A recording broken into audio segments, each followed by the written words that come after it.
Hello students. Today's topic in our class, OB class, is motivation. Motivation is in your BBA course. It is a part of Unit 1, and our OB code is to BBA 201.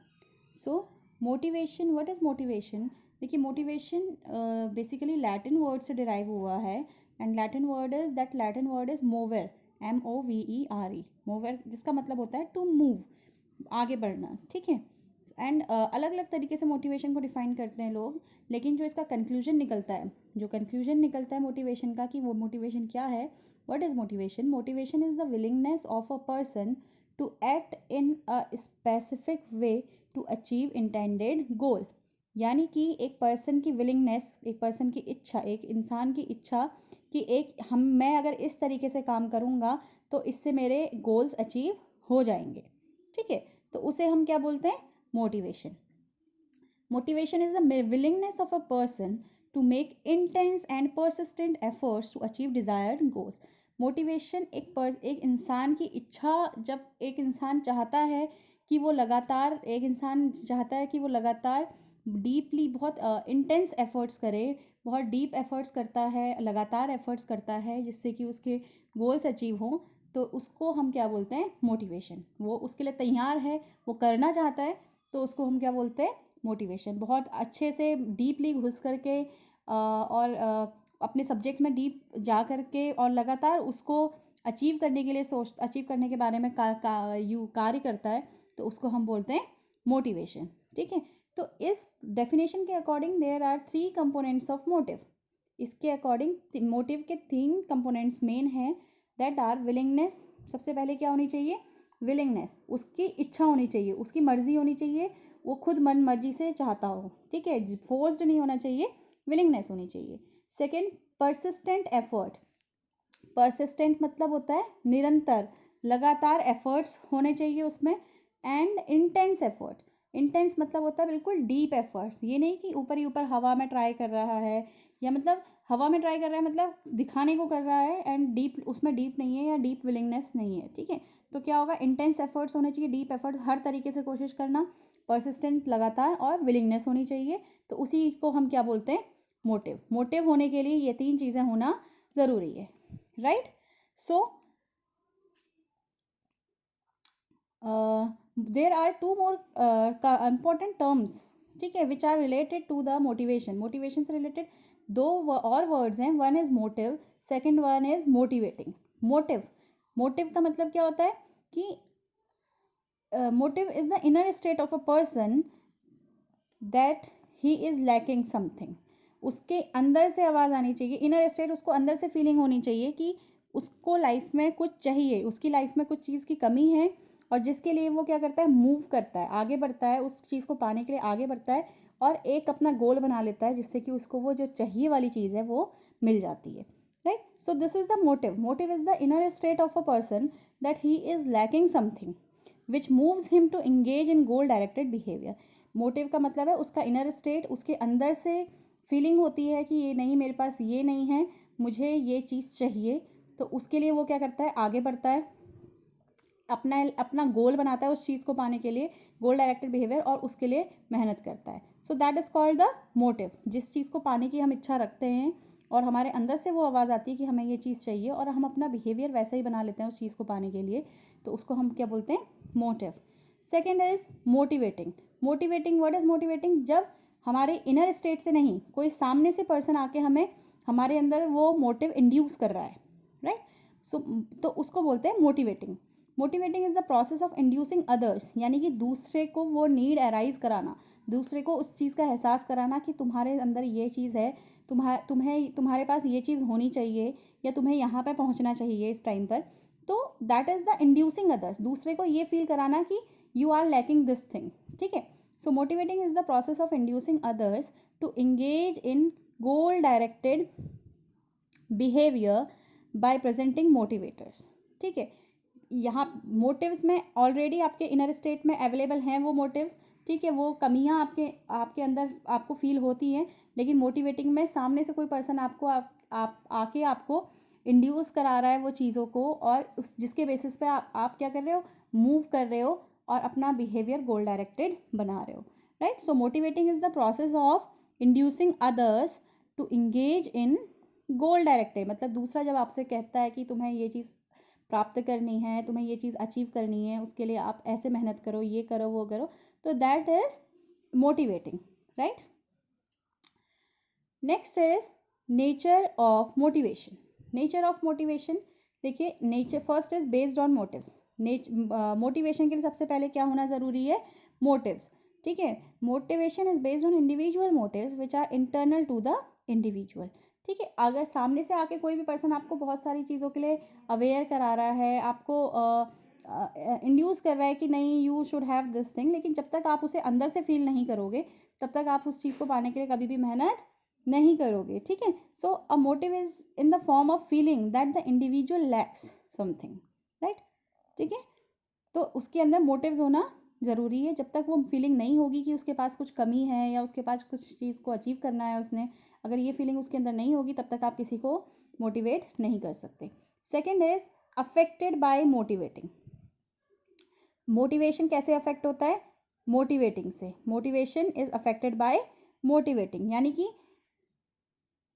Motivation is affected by way the individual is motivated, ठीक है। Motivation को हम कैसे, motivation कभी high होता है कभी लो होता है, ये किस पे डिपेंड करता है? मोटिवेटिंग की कैसे उसको पर्सन को मोटिवेट किया जा रहा है, राइट। उसको किस तरीके से उसको मोटिवेट किया जा रहा है जिससे कि वो अपनी नीड को सेटिस्फाई करे, ठीक है। The act of motivating channelise need satisfaction. और मोटिवेटिंग के भरोसे के बेसिस पे ही क्या करता है पर्सन? अपनी नीड्स को फुलफिल करने के बारे में सोचता है, right. Third nature is goal directed behaviour, ठीक है। मोटिवेशन बिहेवियर कैसा होता है? It's a goal directed behaviour. एक पर्टिकुलर गोल को अचीव करने के लिए मोटिवेटिंग बिहेवियर होता है, ठीक है। आप हमें मोटिवेशन काहे के लिए रखते हो अपने पास? To achieve your goals. अपने एम्स को अचीव करने के लिए हम मोटिवेटेड रहते हैं, right. Motivation leads to goal directed behaviour. A goal directed behaviour is the one which satisfies the cause for which behaviour takes place. Goal directed behaviour कैसा behaviour होता है? जिसकी वजह से हमारा जो कॉज है वो सेटिस्फाई हो जाता है, जिसके लिए हमने गोल डायरेक्टेड बिहेवियर अपना सेट किया था कि हम नहीं, मुझे अगर ये एग्ज़ाम क्लियर करना है या मुझे इस पोजीशन पे पहुंचना है तो पहुंचना है, ऐसा हमारे गोल्स होते हैं, ठीक है। उसके लिए हम एक उस गोल्स को अचीव करने के लिए हम क्या करते हैं? एक पर्टिकुलर वे में बिहेव करते हैं, ठीक है। तो that is our goal directed behaviour, ठीक। That is also the part of motivation. Next is related to satisfaction. Related to satisfaction मतलब मोटिवेशन के बाद सेटिस्फेक्शन होना भी ज़रूरी है। मोटिवेशन तभी सक्सेसफुल है जब तक अगर वो सेटिस्फाई, उस मोटिवेशन के बेसिस पे आप अपनी नीड्स को सेटिस्फाई कर ले रहे हो, ठीक है। So motivation is related to satisfaction, ठीक है। Satisfaction is a consequence of achievement of a relevant motivator. Satisfaction किसका रिजल्ट है? जब आप अपनी चीज़ों को, अपनी डिज़ायर्स को अचीव कर लेते हो तो that is the result of satisfaction. फिर उससे ही सेटिस्फेक्शन आता है, right. Next is person motivated in totality. Totality मतलब मोटिवेशन तब होता है जब एक पर्सन पूरी तरीके से मोटिवेट होता है। ऐसा नहीं कि आपने एक पर्सन को नीड तो है लेकिन he is not very committed to fulfil that need, ठीक है। उसको ज़रूरत तो है उस चीज़ की लेकिन वो थोड़ा बहुत चाहता है उस नीड को पूरा होना, लेकिन पूरा डीप उसमें कमिटेड नहीं है, डीपली कमिटेड नहीं है, तो that is not called motivation, ठीक है। तो पर्सन मोटिवेटेड इन टोटलिटी मतलब एक पर्सन को पूरी तरीके से बिल्कुल टोटलिटी में, ठीक है, पूरा उसका मन उसको अचीव करने के लिए मोटिवेटेड होना चाहिए। Next is it is complex. Motivation is complex. Motivation क्यों कॉम्प्लेक्स है? Because it depends on the needs of the people. Her person अलग अलग है, हर पर्सन की नीड्स अलग अलग है, नीड्स की प्रायोरिटी अलग अलग है, ठीक है। तो इसलिए ये कम्प्लेक्स प्रोसेस है एंड ये, और सबसे बड़ी बात ये साइकोलॉजिकल प्रोसेस है, that is why it is a complex process, right. Next is motivation process. Motivation की प्रोसेस देखिए, सबसे पहले होती है मोटिवेशन कैसे आता है, मोटिवेशन हम कैसे डेवलप कर सकते हैं या हमारे अंदर मोटिवेशन कैसे डेवलप होता है। सबसे पहले होता है नीड। नीड का मतलब है हमें किसी चीज़ की ज़रूरत होती है या हमें किसी चीज़ की रिक्वायरमेंट होती है, तो उस रिक्वायरमेंट को पूरा करने के लिए हमें क्या होती है? टेंशन, हम उसके बारे में सोचते हैं कि हम कैसे उस चीज़ को एकम्प्लिश करें, कैसे उस चीज़ को अचीव करें जिससे हमारी नीड पूरी हो जाए। हम अपनी नीड कैसे पूरी कर सकते हैं, तो हम उसके बारे में क्या करते हैं, वी थिंक अबाउट दैट, ठीक है। फिर उसके बाद उससे क्या डेवलप होता है, जब हम उसके बारे में सोचते हैं तो हमें कुछ ना कुछ रिजल्ट, उसका आउटकम मिलता है सोचने का कि हम कैसे उस अपनी नीड को पूरा करेंगे। तो उसके लिए हम क्या करते हैं, गोल डायरेक्टेड बिहेवियर। हमारा बिहेवियर कैसा होता है, हम अपना एम बना लेते हैं कि हम इस तरीके से अपनी नीड्स को पूरा करेंगे, राइट। अब हमारा गोल डायरेक्टेड बिहेवियर हो गया, हमने डेवलप कर लिया, हम दिन रात उसके पीछे मेहनत कर रहे हैं, उसको अचीव करने की कोशिश कर रहे हैं। फिर नीड सेटिस्फैक्शन, फिर हमारी नीड्स क्या होती है, सेटिस्फाई हो जाती है।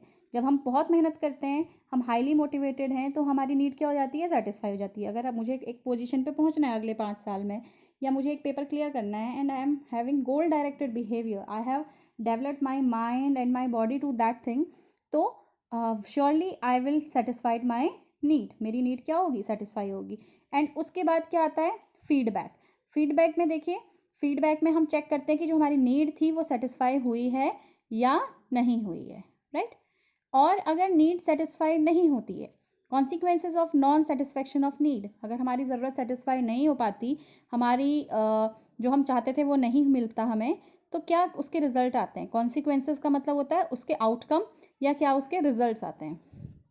क्या आउटकम होंगे उसके, first one is flight. Flight मतलब हम भागने की कोशिश करते हैं, हम कहीं दूर चले जाने की कोशिश करते हैं।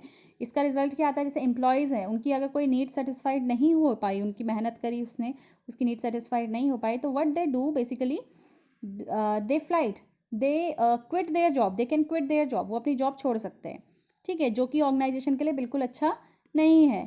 Second is apathy. एपैथी मतलब एक वर्ड होता है जैसे एम्पैथी, एम्पैथी का मतलब अपने आप को किसी दूसरे की जगह पर रख के देखना, बट एपैथी का मतलब होता है जिस रोल के लिए आप ऑलरेडी हो, आप उसको भी अच्छे से नहीं फॉलो अप कर रहे हो, एब्सेंट रहना, ठीक है। जो ड्यूटीज़, जो रिस्पॉन्सिबिलिटीज़ आपके हाथ में हैं, आप उसके बारे में ना सोच करके कुछ और के बारे में सोच रहे हो, your mind is not present at your work, that is called apathy, ठीक है। तो ये कंडीशन अराइज हो सकती है in case of non satisfaction of need.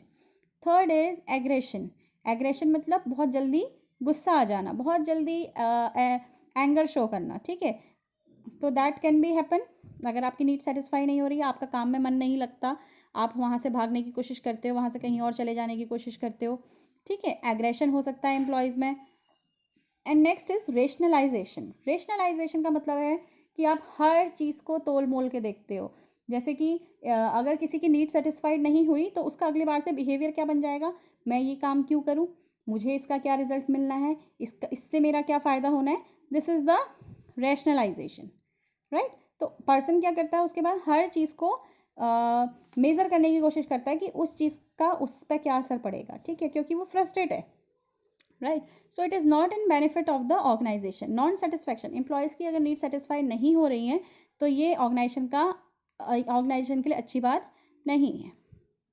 Next is importance of motivation. Motivation क्यों ज़रूरी है, क्यों किसी के लिए ज़रूरी है कि वो अपनी नीड्स को पहचाने, और हम ये बात मतलब ऑर्गेनाइजेशन के लेवल पर क्यों करते हैं कि मोटिवेशन ज़रूरी है, एम्प्लॉयज़ के लिए मोटिवेशन ज़रूरी है, क्यों वो अपनी नीड्स को पहचाने और उनको अचीव करने के लिए कोशिश करे, ठीक है। देखिए, अगर एम्प्लॉय को अपनी नीड्स फुलफिल करने की कोई पड़ी ही नहीं है, उसको वो सोचता ही नहीं है अपनी नीड्स के बारे में, ही is not concern, he is least concern about his needs and it's fulfilment, तो उसकी परफॉर्मेंस भी नील रहेगी। लेकिन अगर मोटिवेशन है, अगर एम्प्लॉय मैनेजर उसको मोटिवेट कर रहा है टाइम टाइम पर, या ऑर्गेनाइजेशन का स्टैंडर्ड कुछ इस तरीके से है कि एम्प्लॉयज़ को मोटिवेशन किया जाता है, एम्प्लॉय को मोटिवेट किया जाता है टाइम टाइम पर, तो उससे क्या होगा, एम्प्लॉय की परफॉर्मेंस का लेवल बढ़ेगा, क्योंकि उसकी एम्प्लॉय को फील कराया जाएगा that this is your need, ये आपकी नीड्स हैं, और इसको फुलफिल करके आप इसको कैसे फुलफिल कर सकते हो, अगर आपकी परफॉर्मेंस बढ़ेगी। मान लीजिए एक एम्प्लॉय है, उसकी नीड है, he has to buy his own house, he has to buy his own car, तो उसके लिए उसे क्या करना पड़ेगा, ऑर्गेनाइजेशन में अपना काम अच्छे से करना पड़ेगा, अपनी परफॉर्मेंस अच्छी देनी पड़ेगी। अगर परफॉर्मेंस अच्छी देगा, उसका प्रमोशन होगा, सैलरी इंक्रीज़ होगी, तो अल्टीमेट अपने गोल या अपनी नीड्स को फुलफिल कर सकता है, ठीक है। और इसकी दूसरी इंपॉर्टेंस है, दूसरी ज़रूरत क्यों पड़ती है ऑर्गेनाइजेशन में, लो एम्प्लॉय टर्नओवर। अगर ऑर्गेनाइजेशन हाईली मोटिवेटेड है, अच्छे से मोटिवेट है, तो वो जल्दी से जल्दी कंपनी छोड़ के नहीं जाता, ठीक है, जो हमने पॉइंट यहाँ पढ़ा था नॉन सेटिस्फैक्शन में, यहाँ पर क्या है कि अगर उसका अच्छे से वो हाईली मोटिवेटेड है, उसकी नीड्स वहाँ पे फुलफिल हो रही हैं, तो एम्प्लॉय जल्द से कंपनी छोड़ के नहीं जाता, लंबे टाइम तक एम्प्लॉय कंपनी में रुकते हैं, एब्सेंटिज्म कम हो जाता है, right. Third is acceptance of organisational change. Motivation इसलिए भी ज़रूरी है क्योंकि देखिए we are living in a globalised world, हम ग्लोबलाइज वर्ल्ड में रह रहे हैं, एंड टेक्नोलॉजी भी टाइम टाइम पे चेंज होती रहती है, वे ऑफ वर्किंग भी चेंज होता रहता है, प्रोसेस भी चेंज होती रहती है। तो जिसके लिए एम्प्लॉयज़ को माइंड मेकअप करना बहुत ज़रूरी है कि जो भी नई चीज़ आ रही है तो उन्हें वो चीज़ सीखनी पड़ेगी, ठीक है। एंड ये तभी पॉसिबल है अगर एम्प्लॉय हाईली मोटिवेटेड हैं। अगर एम्प्लॉय हाईली मोटिवेटेड हैं तो वो उस चेंज को बहुत ईजिली एक्सेप्ट करेंगे, लेकिन अगर हाईली मोटिवेटेड नहीं है, they will let it go, वो कहेंगे कि नहीं हम क्यों सीखें, हम तो पुराने हैं भाई, हमें नया सीखने से क्या मिलने वाला है, ठीक है। एंड हमने अभी आज तक इतनी सारी चीज़ें सीखी हैं तो हमें ज़्यादा आता है, इस तरीके की फीलिंग्स आने लग जाती है, ठीक, अगर वो हाईली मोटिवेटेड नहीं है। बट अगर वो मोटिवेटेड हैं तो they will easily accept the changes in organizational structure, changes in organizational production process, changes in organizational management, सारे changes को वो बहुत easily accept करते हैं, right? I hope you understand it well. Okay class, thank you.